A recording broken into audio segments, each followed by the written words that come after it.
Wala, ito. Wala akong pinagkari.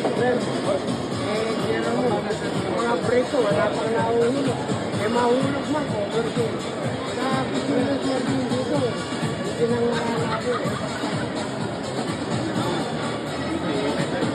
Friend, pag-usapan natin yung paghabol mo kasi malaki na yung lamang kanina ni Sukay.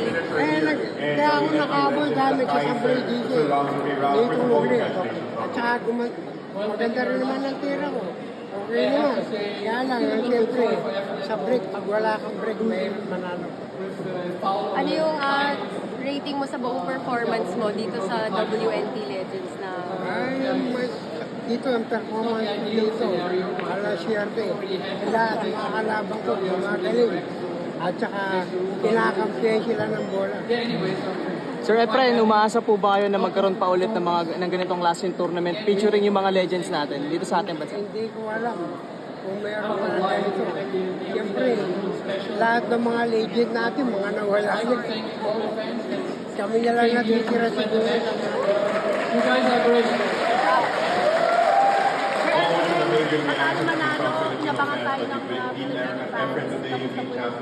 Yesterday, only one racket in separation Siyempre, you and Earl mga for the viewers, championship spot. para Just your salamat ako general sa ila reaction of hanggang your ngayon entire sinusubaybayan performance pa ako. for the Philippine Legends. Ito ngayon, pero mo, lakas pa ng panalalo, ako manalalo, talagang walang magagawa. Efren, ano bang susunod para sa'yo after nitong competition na to? Wala pa yung mga susunod na competition ito, yung mga race cup tsaka Philippine Open. Pero definitely, maglalaro pa rin kayo. Hindi ko alam.